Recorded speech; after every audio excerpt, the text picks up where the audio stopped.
Hi, I'm Nora Dunn, otherwise known as the Professional Hobo. So far in this travel vlog, I've shared a number of different things with you, some lifestyle tips, some travel advice, and hopefully a little dose of inspiration in there. But I haven't actually told you any stories that I have, some of my travel stories. And let me tell you, I've got some pretty good stories. Today I want to tell you a story that's particularly dear to my heart. It's part comedy, part horror flick, with a little dose of metaphysical communication in there. It's a story of the huntsman in my car.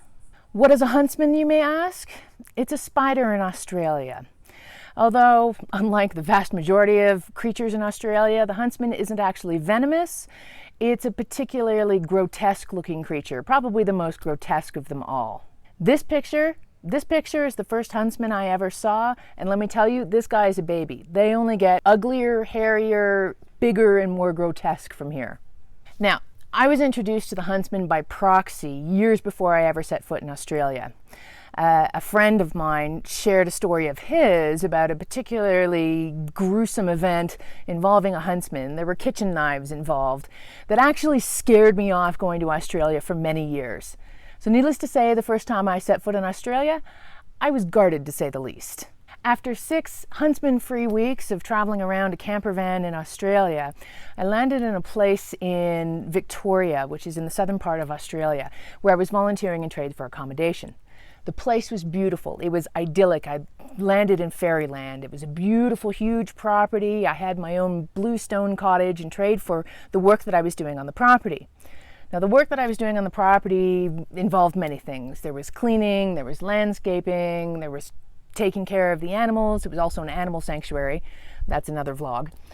And there was also chopping wood. Now, it's the chopping wood in particular that got me particularly acquainted with the huntsman to begin with, because these spiders like to hang out in wood piles. And so I had many storied tales with dealing with the huntsman. I even had one on my face at one time. And I was pretty cool with it. I really was. It really didn't hold a candle to the huntsman in my car. Now, like I said before, huntsmans are not poisonous. In fact, actually, if you see a huntsman in your house, you generally let it be because they take care of the other creatures that aren't so nice. So huntsmen are pretty cool. You generally live and let live with huntsmen. And with that, it's time to tell you about the huntsman in my car. I just finished an 8-day train trip across Australia. I actually ended up riding over 11,000 kilometers on trains in just under 10 days, all to see if it was possible to get bored on a train. But that's another story. While I was away, I'd left my car parked at a friend's place, and we were in rural Australia. The car was parked in some slightly overgrown grass. Now, I know this is a breeding ground for all kinds of creatures, large and small, but I still wasn't prepared for what happened next. I opened the car door. As it creaked open, I saw this movement out of the corner of my eye, this thing, and it wasn't a small thing, scurry from the door jamb where it was sitting underneath the steering wheel and into under where my legs would actually sit. I saw dangling from the door jamb the carcass or the shell of a spider to give me an idea of how big it was, and that's about how big it was. So I knew what I was dealing with. A huntsman about that big, which was now sitting underneath the steering wheel of the car that I had to get into to go somewhere. I had no idea what to do. I'm sitting here, I'm frozen, I'm paralyzed. I know this terrible looking spider is right there, and he's right where my legs need to go in order to get into my car. So I did the only thing that I could think of. I had a conversation with the spider. I said, okay, spider, I totally get it. My car is an awesome place to live. I haven't been in my car for a while. It's been in the perfect environment for you to hang out, make a bit of a home. I get it. It's all good. And you know what the reality is? I don't need my car all the time. So I would be happy to share this space with you. So maybe we can strike a deal. And here's my idea. You can have the car when I'm not in it. It's all good. When I am in the car, all you have to do is not move. Just don't move. Wherever you are, whatever you're doing, don't move. And that way, we don't have to have any sort of uncomfortable encounters while we're sharing the car. And I actually asked the spider, do we have a deal? Believe it or not, call me crazy, I heard the spider say yes. I'm like, okay, spider, I'm getting in the car. don't move. Spider's like, yep, no problem. Okay. I'm wearing shorts at the time. I'm like, okay. Deep breaths. I get into the car. No problem. Excellent. I drive where I need to go. I have no unfortunate encounters. It was a beautiful thing. Got out of the car. I thanked the spider. Thank you, spider. Thank you very much. It's your terrain again. And this actually went on for a few weeks. Every time I got in the car, I was like, okay, spider, I'm getting in the car. Remember the deal? Don't move. Spider's like, yeah, no problem. We're good. So as the weeks went on, I started to think that, okay, maybe I really am crazy. Maybe the spider's not even in my car anymore. Maybe it's moved out. Who knows? But you know what? Just to be on the safe side, every time I got in the car, all right, spider, I'm getting in. Don't move. Yep, no problem. So as the weeks went on, I became a little more lackadaisical about this.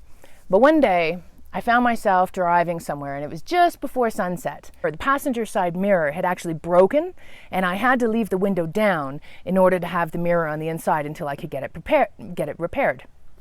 So on this night, it was particularly cool. Temperature was going down as the sun was going down.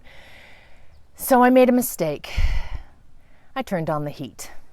So here I am driving along, literally just a minute or two after I'd hit the road. And all of a sudden, as I'm driving along, I hear this voice. You've disturbed my home. And I'm like, I immediately know it's a spider. I'm like, no, I haven't. No, I haven't. What are you talking about? I haven't disturbed your home. I haven't done anything. Don't move. Don't move. All I hear is, you've disturbed my home. And I'm like, don't move, please. Just honor the deal. Well, apparently because I broke the deal, the spider then broke the deal. Because before I knew it, the spider was sitting on top of the steering wheel, staring right at me. And he wasn't happy. I'm like, ah! The spider actually starts running towards my hand on the steering wheel. I'm like, ah! Spider runs down the other side of the steering wheel to my other hand. Ah! Over the top of the steering wheel to my other hand. Ah! And literally, as I'm doing this dance, while driving, of course, at full speed, all I can think about is the statistic of how many people crash their cars because of spiders in their car. So as I'm doing this little dance, I'm going, oh my God, look at the road, look at the road, look at the road, look at the road. Oh my gosh. The spider drops into my lap and goes somewhere over there, somewhere to the passenger side of the car. Now, of course, I'm still driving.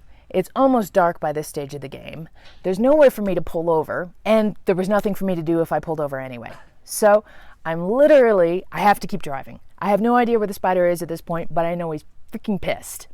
So, deep breaths. I keep driving. I had 10 minutes to go. I get to my friend's place. I get out of the car. I do the funkiest chicken dance you can possibly imagine, just in case the spider's somewhere still on me. And then I laugh at myself because, of course, I'm doing this crazy dance. And then, of course, I start crying because I have to go back into my car where I think the spider is to get my purse. Anyway, all's well that ends well. The next day, I gave the car to my ex. Although I have quite a few stories involving spiders. For example, a few months later, I got 37 spider bites in one night. That was fun. The Huntsman story is still my favorite. Do you have any scary spider stories from the road? Share them in the comments below. See you next time. Ciao!